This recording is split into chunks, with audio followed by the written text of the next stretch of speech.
You're listening to Music Tectonics.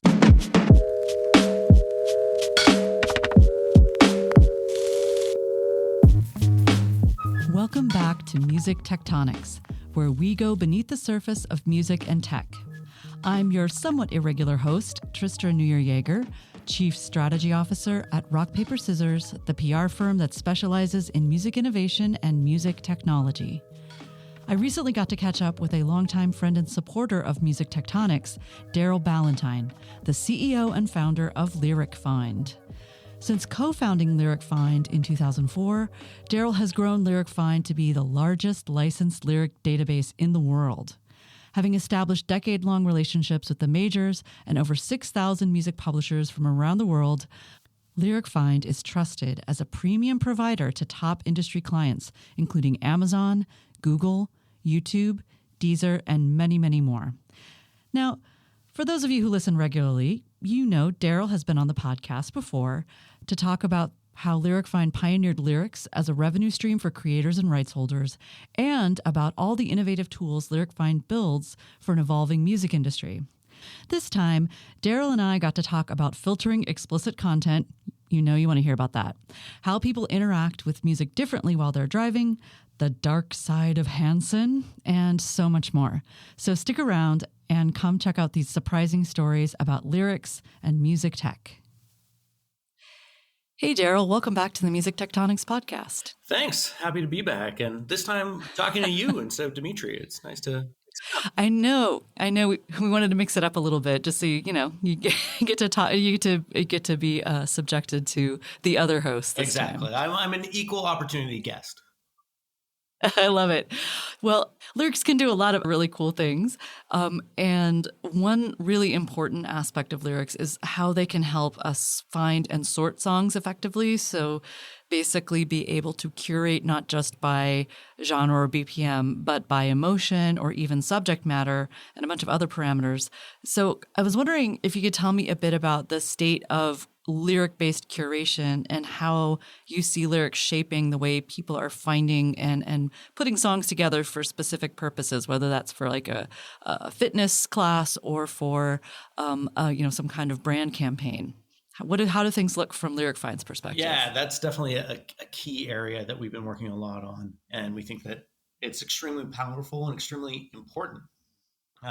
We have a product called Lyric IQ that is analyzing music through the lyrics, not looking at things like BPM and that, but looking at just what the song is actually about and what is the content of the song. Because there's a gap there. If you think about songs that sound happy and fun, then that doesn't necessarily align with the lyrics and what the song is actually about. One of my favorite examples that we discovered was MMMBop by Hanson, where like you think, everybody thinks about that song, myself included, about being like a happy, fun, upbeat song. But then when you actually look at the lyrics of it, it's about getting old, losing your hair, losing your friends, and that, and like the MMMBop is gone.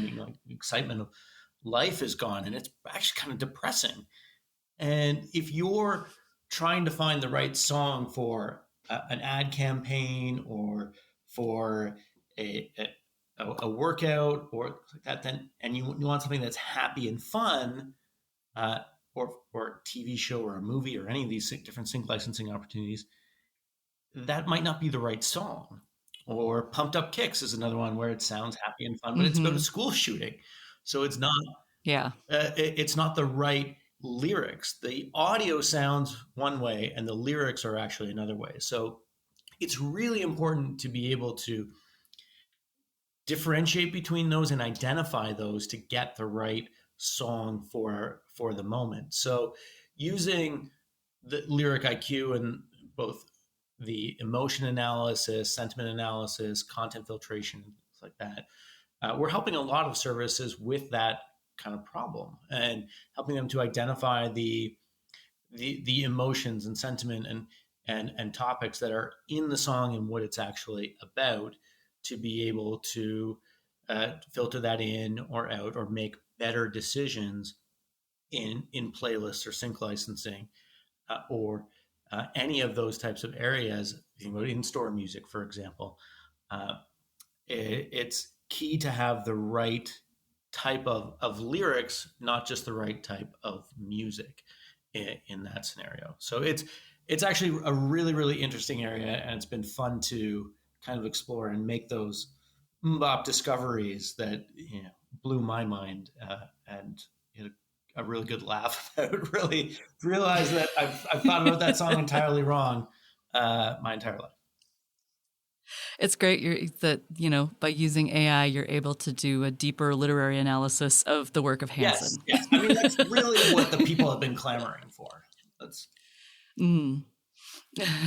So I was curious, we mentioned you mentioned things like filtering out content, and that could be things like profanity or language that talks about sexual activities, that kind of thing, drugs, that sort of stuff. Are there any sort of positive examples that you've seen? Have people worked with Lyric IQ and found a set of songs based on their lyrics that really underlined their message in a positive way? Like, have you seen that kind of example as well, in addition to just trying to weed out the pumped up kicks? It's an interesting question, and one of our weird realities of our business is that we provide the data, but we don't necessarily see the granular information about the use. Got it. So, we license some fitness platforms, for example, that use Lyric IQ to filter things out or in based on emotion and sentiment and topics and things like that. We're one of my favorite Lyric IQ clients is a company called Gab Wireless that does a streaming service for kids. So that's I've got two small kids, so seeing that type of use and filtration to make sure that things don't make it into that service that aren't appropriate for them is really great, because there's so many different categories of content. There's so many different types of things that go beyond the traditional George Carlin 7 dirty words. So true. Coarse language filter, or like the parental advisory sticker that doesn't really have any rules about when it should be on. You've got one of the, again, another Canadian example, Life is a Highway by Tom Cochrane, isn't flagged as an explicit song, but they use the word shit in it. And there's a line, after all the shit, we've been through it. And it doesn't even get bleeped half the time, I guess because there's only one shit, so it's not explicit enough. I don't know what Canadian broadcast law involves, but me neither. But if you're a parent and you don't necessarily want your kids to hear that shit, then it doesn't matter if it's one or if actually it's not true. It does matter if it's one or if it's 15. But, 15. but it's still there. So when there's no real rules around it, then it's hard to measure. Or there may be scenarios where something is highly sexual, but they never say a specific explicit word that would flag it, where it might be innuendo or it might be slang that doesn't get picked up on, or that. So you want to be able to recognize and evaluate that on a pretty cut and dried system. As a parent, you want to make sure I don't have that stuff playing with my kids, for example. So it's a long overdue set of data. I think that's so important to point out that, before, I believe a lot of the explicit, markers, et cetera, they were flagged by who was ever, that was uploading the stuff themselves or contributing it to a distributor, putting a sticker on the front of the CD or the record or whatever. And that was all kind of self-reported, right? And sometimes you'll see stuff marked explicit on Spotify, for example, that you're like, well, that's kind of, I guess that's a little naughty, but then there's stuff that you're like, this isn't marked explicit. What? So I think it's great to have that consistency using actual data that doesn't require humans to listen to millions of hours of audio. It would be impossible to do it on a manual basis. And a lot of older stuff too, the explicit label would get applied to an album. So then it would be slapped on every track. And maybe that's what contributed to Tom Cochrane. Maybe the rest of that album had nothing on it that was at all objective, and they didn't want to label all 14 tracks as explicit for that one word. But Tom, you could have just said stuff. Yeah. No. Anyway, we won't try to correct great songwriters here, but this is really, really exciting. So I'm curious. You're talking a bit about a family-oriented service. You're talking about being with kids. One of the places that I know people spend a lot of time with their families, sometimes in enclosed and inescapable spaces, is in a vehicle. And LyricFind has done some really interesting deals with vehicle manufacturers, which may be somewhat unexpected to some of our listeners. But I'm wondering if you could talk a little bit about some of that past and why lyrics are important to the companies building in-car entertainment. We might also need a little background on what in-car entertainment means right now. So maybe let's start there. What are we talking about when we talk about in-car entertainment today? Because it's not just like a radio with a CD slot or a way you can connect to Bluetooth. Yeah, lyrics in cars, right? Who would have ever thought that would be a thing? You never. Life's so rich, right? Certainly not me. If you'd asked me 10 years ago, like, are you gonna license lyrics to be used in cars? I would have said, are you insane? I don't want to kill people. Exactly. But the car experience has changed dramatically over the last little while with connected cars and the opportunities that opens up. So now you've got cars that have a full-time data connection all the time. You're streaming music directly into the car, and they're connected in to the car without even having to use your phone. They've got video services, and like you can watch Netflix on a Tesla if you want. And that explains the self-driving mode and its failings, perhaps. Anyway, being silly. No, it's not silly, actually. That's exactly one of the main motivations between the rise of automotive infotainment systems is autonomous driving. Mm-hmm. The automotive manufacturers are all looking to the future of an autonomous driving world where you don't actually need to be paying attention. And suddenly you have a captive audience in the car and they have nothing else to do. So it becomes a little bit like being stuck on a plane, except more room, less people, and you actually know who you're going to be sitting next to. So that opens up all of these possibilities of having a connected system and having full entertainment in there, because now people don't have to pay attention as much. And you've got a captive audience for entertainment purposes in the car, and you've got a high-speed internet connection that opens up all of these possibilities. And lyrics fit in perfectly as a lightweight data solution as well, with what has always been the primary activity in the car, and that's listening to music. Right? So being able to have that visual aspect, and on these large screens that are in cars now, and have synchronized lyrics, lyric translations, and everything like that in there to really enrich that experience.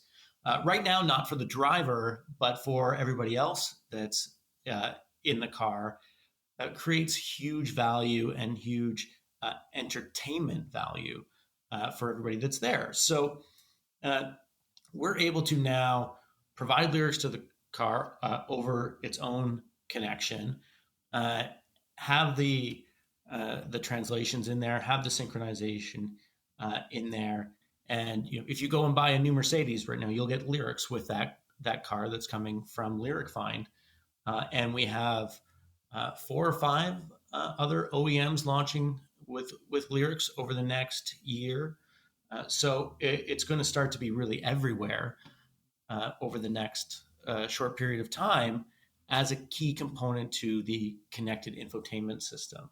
But when you talk about families in the car, it is a really key part of what that automotive experience can be when we tie that back into that content filtration that we were talking about earlier. Because if you're in a car and you're listening to Spotify coming through the car and you've got a random playlist, or it's just generating a playlist on its own, and all of a sudden Cardi B comes on and you have a 5-year-old in the back seat, maybe that's not appropriate for them. Maybe you don't know if it's appropriate. So many questions. For them. So many questions will be asked. Yes. Yeah, you don't want to answer those questions. Not at that point. Maybe later. Push that off for as long as you can. And as parents, we can't be expected to know what the content of every single song is that is out there. There's 100,000, 200,000 songs being released every day. It's impossible to keep up. But we can keep up with that with technology, and we can keep up with that through lyrics and content filtration, and being able to flag for a parent that's driving the car with their kids in the back that, oh, hey, this song that just came on the radio or that you are now playing off of Spotify has highly sexual content. It's really violent. It's racist. It's discriminatory in whatever way. And Lyric IQ breaks that down into 31 different categories, but really we can boil it down into one. Is this appropriate for kids or not? And then you can make a decision. Do I want to keep playing this song and, let them hear it? Maybe they're asleep. Maybe they're pretending to be asleep, and you want to flip the station to a different one, or skip the song, and create a more family-friendly environment in the car when you need to. Yeah, I could also imagine a beautiful future where there is a filter on things like songs involving, let us say, certain bodily functions, where if you have certain kids, like my kids, if I could just block every song involving certain things, it would make our car rides less like battles. Yeah, exactly. There's a whole world of content that's just like customized for like 9-year-old boys searching. Oh yeah, they find it, but sometimes they don't even realize. Like, I have 2 younger sisters, and the older one of them, Lara, if she listens to this, she'll kill me. But I remember her as a little kid running around the house singing "Liquid Dreams" by O-Town, having no idea what any of that meant. And my parents too didn't really catch on because it was just on the radio. And it was like, she's like 7 right now, maybe not. Give it 10 years, little sis. Yeah. Oh, amazing. Well, one other area that was really hot for a minute there, about, probably 3 or 4 years ago now, was voice. And I'm wondering, Darryl, if you could give us, this is a little bit of a curveball, but your mention of lyrics in car made me think of not just the passengers, but the driver and the poor soul sort of yelling at their phone or another device, trying to get it to load the song that they want. And they, don't remember the title or it's spelled really weird or whatever. I'm curious where we are now with voice search, lyrics, that whole world. I know there's been a lot of sort of soul searching in the Alexa and smart speaker world of late, and I'm curious if how you're thinking about that as someone whose lyrics could really make that function, make those smart speakers and voice search a lot more functional. Yeah, certainly voice search in the car is a big area. One of our clients, Soundhound, is doing a ton of work in that space too, and they're doing a really great job with it.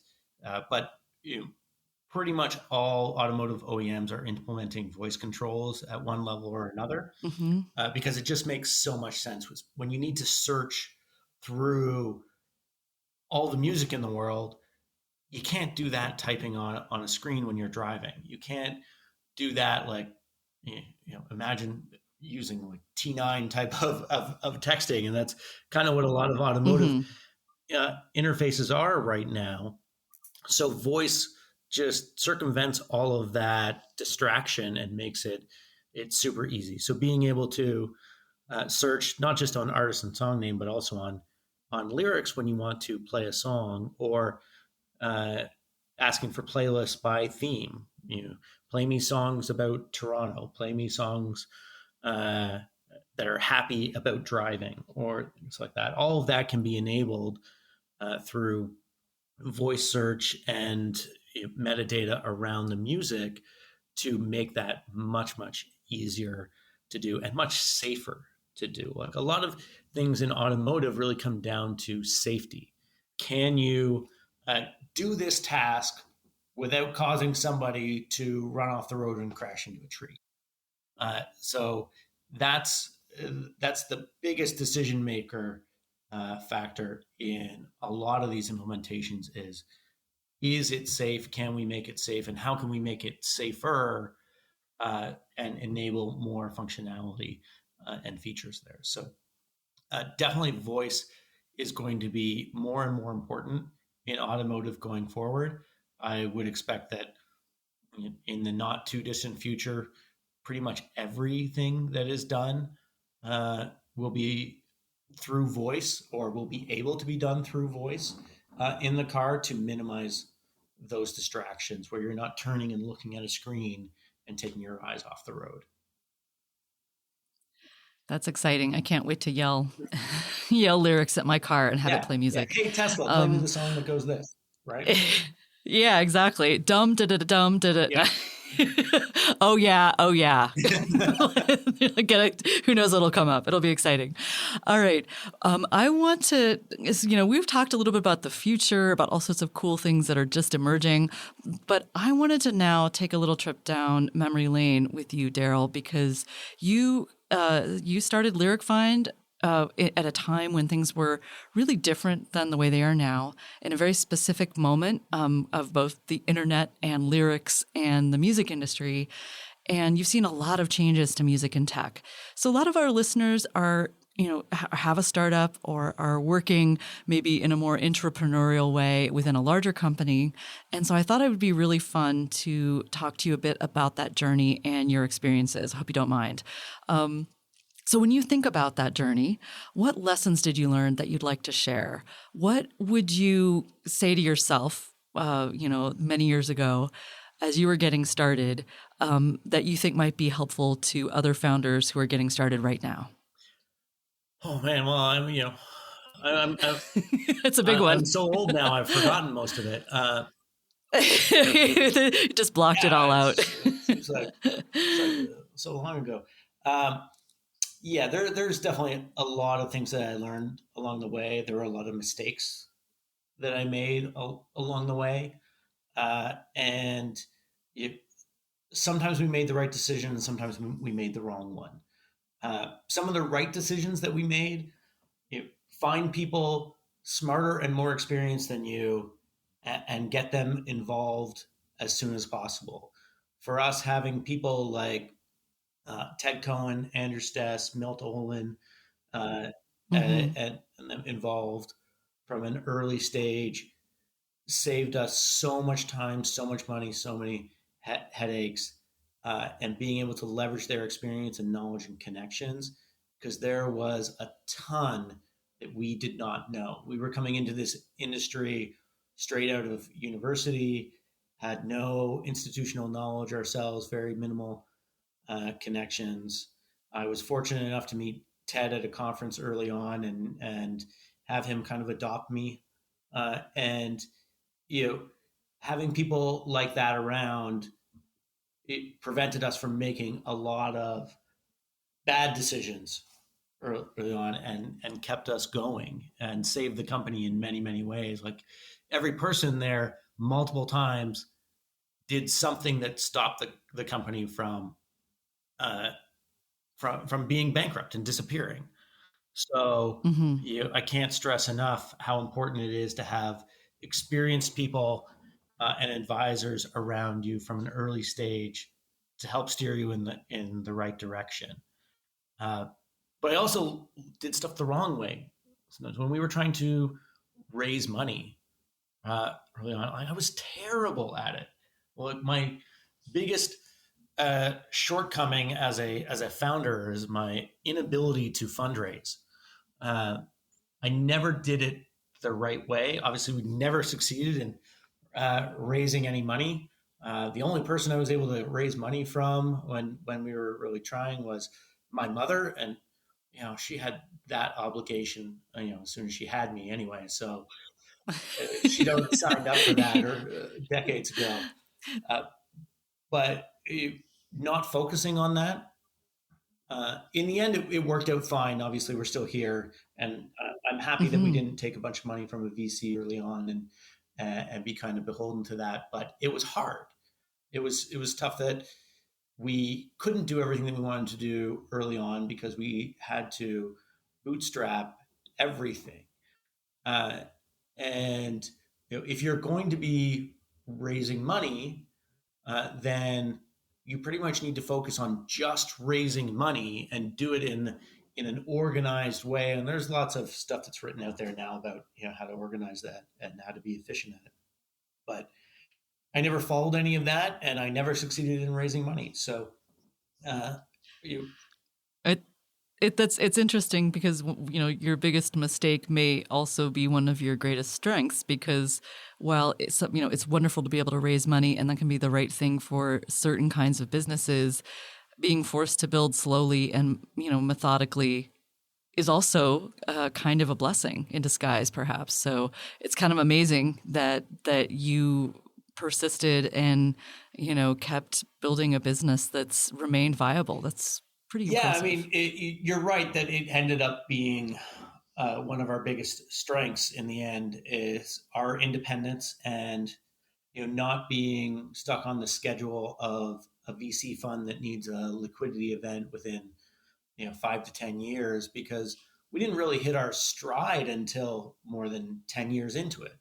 So if we'd been forced into a liquidity event earlier, I wouldn't be doing this now. We wouldn't have reached the success that we have, and it would be a very different world and a very different life for me and for Mo.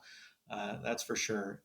And because of that, we've gotten to this point and maintained full control. We've maintained that ownership and that freedom to do the things that we think are right for the business and right for our staff and our clients, and not necessarily worry about hitting the next quarterly number or things like that.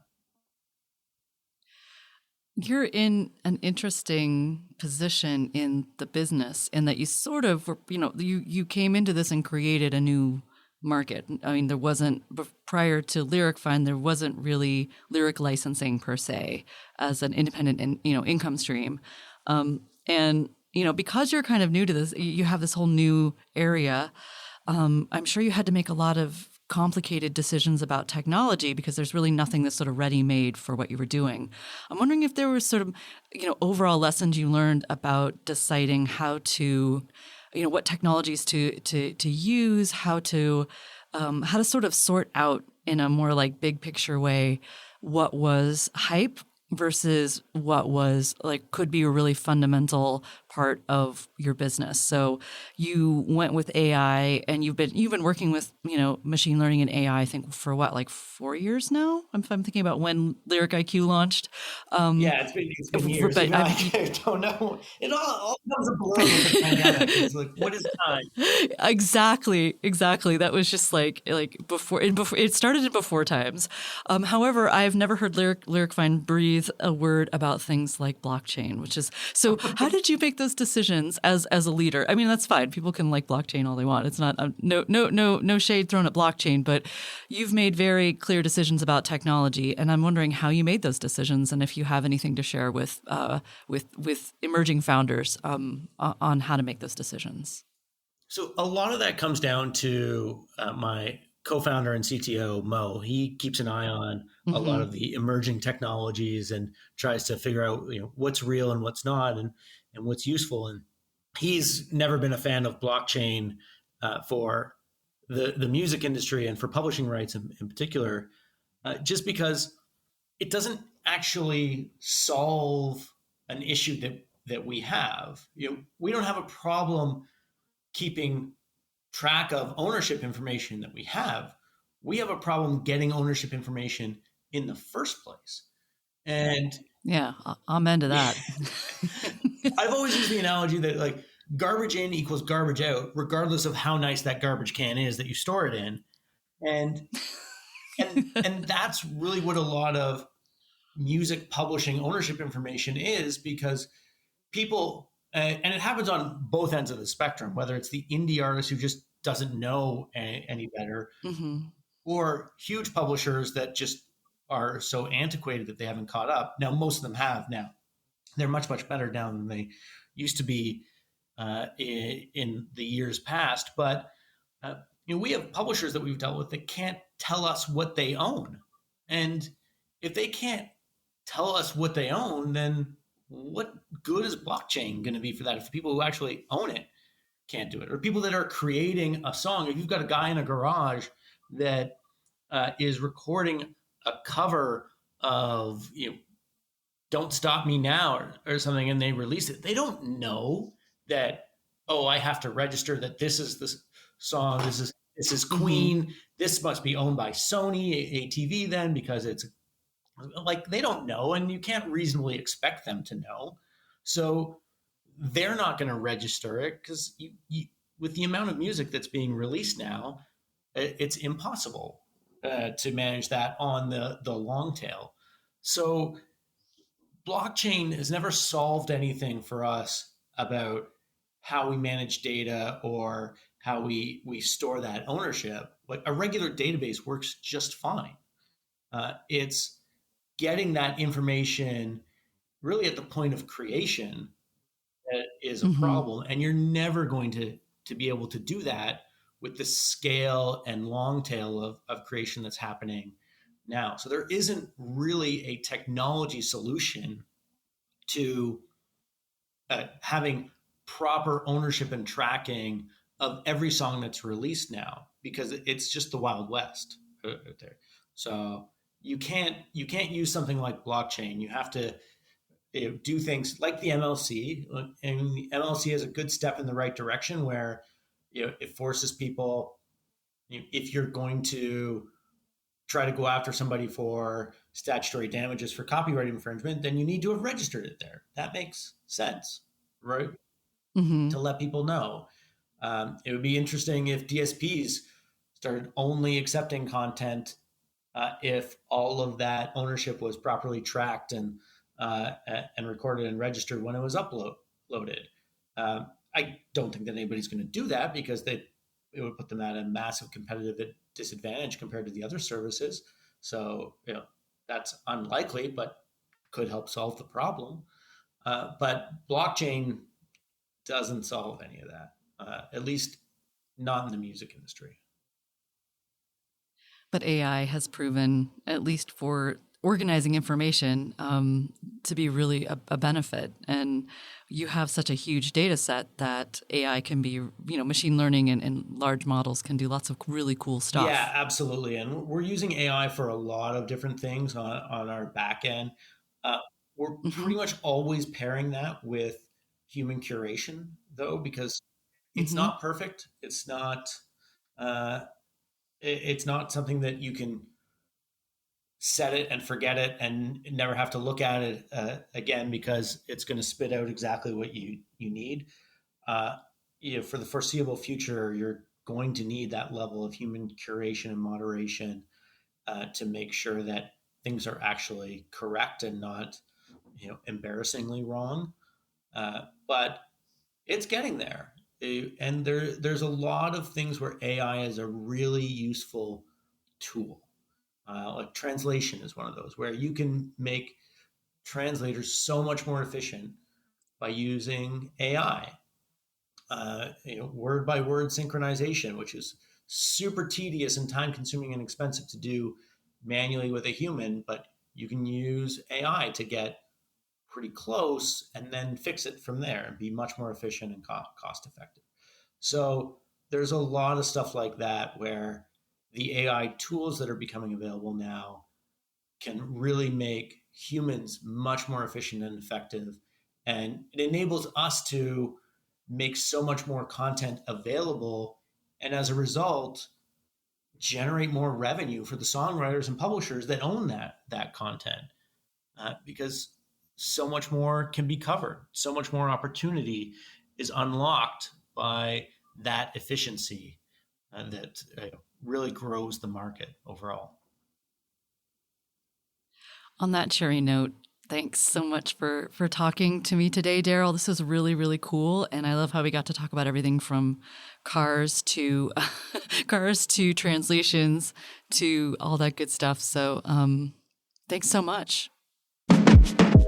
Thanks for listening to Music Tectonics. If you like what you hear, please subscribe on your favorite podcast app. We have new episodes for you every week.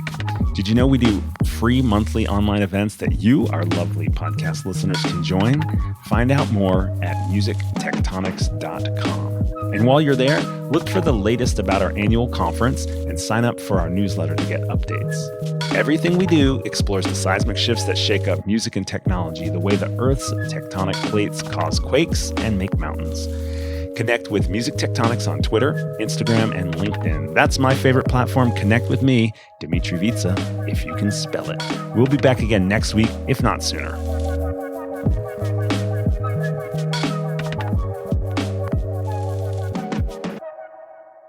You're listening to Music Tectonics.